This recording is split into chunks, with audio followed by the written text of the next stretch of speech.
안녕하십니까. 혼란한 정치 시사 이슈를 술술 풀어보는 선거권 혼술 12월 7일 수요일 오후에 인사드립니다.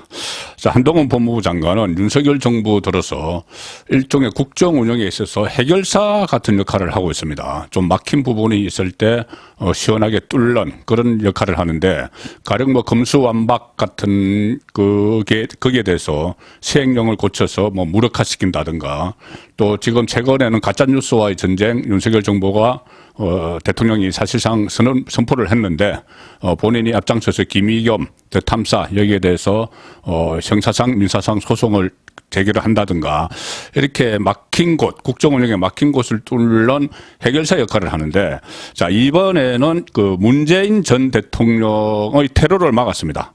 문재인 전 대통령이 통치 행위라는 것을 내세워서 이 법망을 빠져나가려고 하는데, 한동훈 법무부 장관이 그 테러를 딱 막았습니다. 자, 어떤 일인가 하면은, 최근에 월북몰이, 서해 공무원 피살 사건 월북몰이와 관련해서 서훈 당시 국가안보실장이 구속이 됐죠. 그런데 서훈 안보실장이 구속이 되면서 적부심사를 할 때 계속 그런 주장을 했습니다. 그것은 고도의 정책적 판단이어서 사법적 잣대로 재단할 수 없다. 이런 논리를 세웠지만 결국 구속영장이 발부가 됐죠. 자, 문재인 전 대통령은 그 시점에 이렇게 이야기합니다. 본인이 월북 당시 사건이 일어났을 때 최종 승인자고 최종 책임자다. 본인이 스스로 그렇게 이야기합니다. 내가 최종 승인자였고 최종 책임자다. 그렇게 이야기하고, 그 전에 이 감사원에서 서면 조사를 하려고 했을 때 대단히 무례한 짓이다. 이렇게 이야기를 했죠. 그것도, 그 다음에 또 이 서훈 전 실장이 이 구속영장이 청구됐을 때 부디 도를 넘지 않기를 바란다. 이렇게 경고성 발언을 막 했습니다. 그것과 본인이 최종 승인자다, 최종 책임자다. 이렇게 이야기한 것은 결국은 본인이 했던 행위들을 통치 행위로 강조하기 위해서, 통치 행위라고 강조하기 위한 그런 용어죠. 이것 외에도 나중에 또 뭐 블랙리스트, 산업부 블랙리스트 사건이나 월성원전 경제성 1억이 조작, 뭐 이런 것도 다 통치 행위로 몰아가기 위한 그런 시도다. 이렇게 법조계에서도 보고, 박지원 전 국정원장도 그런 이야기를 했습니다. 그때 이 서훈 안보실장이 이 주재한 심야 청와대 대책회의에 참석 멤버였던 박지원 전 국정원장도 이 최종 승인, 최종 책임, 이것을 문재인 전 대통령이 스스로 이야기한 것은 사법적 판단의 대상으로 삼을 수 없는 통치 행위라는 뜻이다. 자, 그래서 이 통치 행위를 내세워서 법망을 빠져나가려고 한다. 자, 이런 분석이 나오는데, 오늘 한동훈 법무부 장관이 법사위에 참석하기 전에 이 기자들과 잠깐 만났는데, 거기서 질문이 나옵니다. 지금 서훈 전 안보실장이 구속 수감되면서 문재인 전 대통령도 수사선상에 오를 것이라는 이 관측에 대해서 이렇게 이야기합니다. 헌법과 법률을 초월하는 의미의 통치 행위라는 것은 존재하지 않는다. 검찰에서 투명하고 공정하게 수사할 것이다. 자, 통치 행위가 헌법과 법률을 초월해서 있을 수 없다.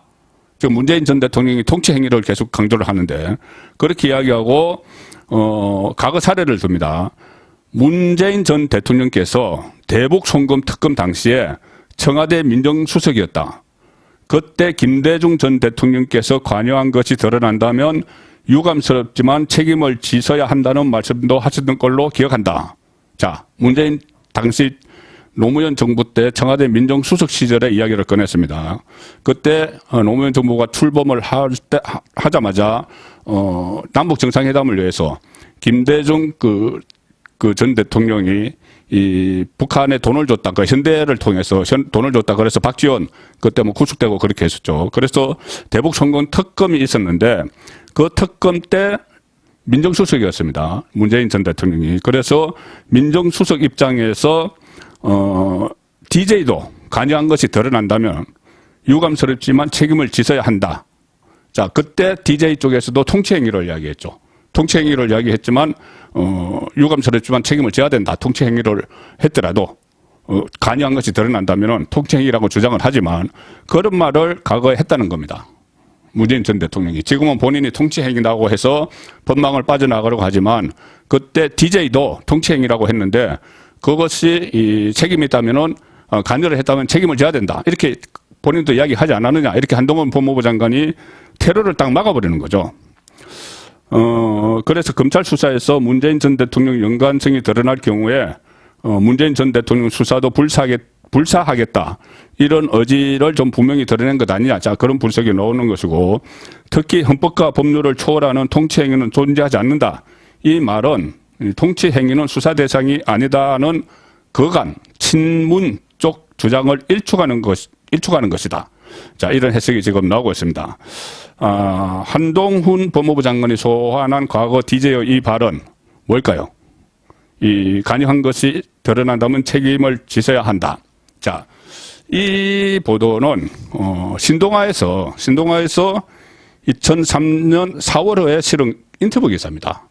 자, 제가 이 기사를 지금 보여드리고 있는데 신동아 2003년 4월 2003년 2월 25일 날 노무현 정부가 출범을 했으니 바로 그 직후죠. 자, 기사 제목은 이겁니다. 특검 결과 불법 드러나면 DJ도 책임져야. 이게 제목입니다. 노무현의 칼, 문재인 민정수석 인터뷰. 자, 그래서 이 관련 대목을 보면은 지금 대북 송금 특검법이 어떤 속으로 결론이 날 것 같은가 이렇게 질문을 합니다. 여기에 대해서 여러 가지 대답을 하다가 어느 선에서 마무리되는 것이 바람직하다고 보느냐 이렇게 물으니까 당시 문재인 민정수석이 근본적으로 다 규명돼야 한다. 책임 있는 인사들은 지위 고하를 막론하고 응분의 책임을 져야 한다. 이렇게 이야기 쭉 합니다. 그리고 남북 관계를 위해 일했다 하더라도 거기에 소요되는 자금을 조성한 여러 가지 행위나 거래가 잘못된 것일 경우에는 이를 철저히 규명해서 책임을 물어야 된다. 이렇게 이야기합니다. 문재인 민정수석이. 그러니 기자가 다시 묻습니다. 김대중 전 대통령도 그 대상에 포함되느냐. 책임을 묻는 잘못된 것이 있을 경우에. 여기에 대해서 한 말이 지금 한동훈 법무부 장관이 상기시킨 그 대답입니다. 뭐라고 하냐면은 지난번 김대중 전 대통령의 발표를 그대로 믿는다면 그 부분까지는 관여하지 않았으리라고 믿고 싶습니다. 그분께서 속일 이유가 전혀 없다고 생각해요. 외교적으로 필요한 행위라고 했었고. 자, 그런데 하지만 유감스럽게도 관여한 바 있는 것으로 드러난다면 김대중 전 대통령도 그에 대한 책임을 져야죠. 자, 관여한 것이 있으면 책임을 져야죠. 이렇게 이야기를 한 것이 지금 기록으로 남아 있습니다. 이것을 한동훈 장관이 어디서 알고 상기를 시킨 것이죠. 그리고 조금 전에 제가 소개해드린 민정수석 시절의 문재인이 김대중 전 대통령의 발표를 그대로 믿는다면 그 부분까지는 관여하지 않았으리라고 믿고 싶다. 이 말은 뭐냐면은 이와 관련한 내용이 문재인 전 대통령이 쓴 책 운명, 문재인의 운명, 이 책에 또 이 부분이 나옵니다. 여기도 통치행위 관련 이야기가 나오는데 지금 본인이 이 통치행위라고 하는 것과 배치되는 내용이 또 이 책 안에 또 있습니다. 뭐냐면 운명의 228쪽을 보면은 거기에서 대북 송금 특검 관련 이야기가 쭉 본인이 그 해고를 해서 쓰는 것이죠. 일단 노무현 대통령의 결단으로 특검 거부권을 행사하고 검찰에는 수사해서는 안 된다는 특별 지시를 내릴 것을 검토를 했다. 그런데 물론 이 특검 거부권을 행사하고 검찰 수사도 하지 말라고 하면은 기자회견을 통해서 국민들에게도 호소를 해야 할 일이었다. 그래서 유일한 명분은 그때 김대중 대통령이 남북관계 대전환을 도모하기 위해서 대통령의 통치행위였음을 내세우는 것이었다. 그때 이 노무현 정부 청와대가 DJ에게 좀 일종의 면죄부 같은 것을 주기 위해서 통치행위라는 것을 검토를 했다는 이야기입니다. 그때도. 그런데 이렇게 씁니다. 문재인 전 대통령이 물론 통치행위 이론은 권위주의 시절의 낡은 법 이론이고 요즘은 인정하지 않는 것이 법 밖의 대세다. 민주, 개혁 정부를 표방하는 정부가 통치행위 이론을 주장하는 것 자체가 큰 부담이었다. 그때 민주개혁 정부를 표방하는 노무현 정부에서 통치행위 이론을 적용하는 것이 참 부담이 됐다. 법을 무시하고 법을 뛰어넘어서. 그런데 본인은 지금 통치행위를 이야기하고 있는 겁니다. 본인도 문재인 정부도 민주개혁 정부를 표방을 하면서 통치행위를 본인의 이 보신을 위해서 이야기하고 있는 것이죠. 자, 어쨌든 그런 부담이 있지만은 민주개혁 정부가 통치행위 이론을 주장하는 것이 부담이었지만 다른 방법이 없었다. 그래서 이 통치행위로 하기로 했다. 그런데 다만 통치행위를 주장을 하려면 전제가 하나 있습니다. 그게 뭐냐면은 그것은 김대중 대통령께서 그 일을 지시했거나 하다못해 사전에 보고받고 허용 혹은 묵인을 했다는 사실을 인정을 해줘야 된다. DJ가. 그래야지 통치행위가 되는 것이죠. 본인이 뭐 지시를 했거나 사전에 보고받고 허용을 했다, 묵인했다 이렇게 해야지 통치행위가 되는 것이죠. 본인이 모르고 밑에서 하시면 안 되는 거죠. 자, 그래서 그렇게 해달라고 했는데 그런데 DJ는 끝까지 사전에 알지 못했던 일로 설명을 했고 그래서 노무현 대통령이 문희상 비서실장에게 좀 통치행위로 할 테니 내가 다 알고 있었다고 그렇게 좀 해달라고 전화하기도 했답니다. 전달도 했답니다. 그런데 DJ는 끝까지 기자회견에서 사전에 몰랐다. 이 입장을 되풀이했기 때문에 그 DJ의 결단에 의한 통치행위임을 주장할 여지가 없어져 버렸다. 본인이 부인을 하니까는. 자, 그 이야기를 좀 전에 제가 말씀드린 지난번 DJ의 발표를 그대로 믿는다면 뭐 이 이야기가 이겁니다. 본인은 DJ는 몰랐다. 이야기죠. 몰랐다. 그래서 그 부분까지는 관여하지 않았으리라고 믿고 싶다. 이 말은 조금 전에 신동아 기사에서 이 부분을 이야기한 거죠. 자, 그래서 어쨌든 이런 상황에서 통치행위를 일단은 지금 낡은 법이론이다. 이거 문재인 전 대통령의 이야기입니다. 민주개혁 정부를 표방하는 정부가 통치행위 이론을 주장하는 것 자체가 큰 부담이다. 자, 이런 이야기를 했는데 지금 문재인 전 대통령은 본인이 이 코너에 몰리니까 통치행위를 지금 들고 나오고 있는 상황이죠. 그래서 내가 총책임자다. 내가 최종 승인권자다.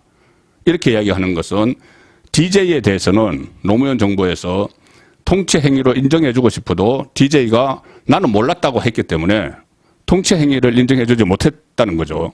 그런데 지금 상황은 문재인 전 대통령이 스스로 내가 최종責任자다. 최종 책임자다. 그러니 통치행위를 인정해야 된다. 이 이야기를 지금 하고 있는 것이고 그것에 대해서 한동훈 법무부 장관이 이 헌법과 법률 위에 통치행위가 있을 수 없다. 이렇게 분명히 선을 그은 그런 상황이 오늘 일어났습니다. 어떻게 보면 간단한 이야기 같지만 이 한동훈 법무부 장관이 또 이 꽉 막힌 전임 정권에 대한 수사 여기에 대해서 해결사로 나섰다. 그렇게 볼 수가 있겠죠. 송국권의 혼술이었습니다.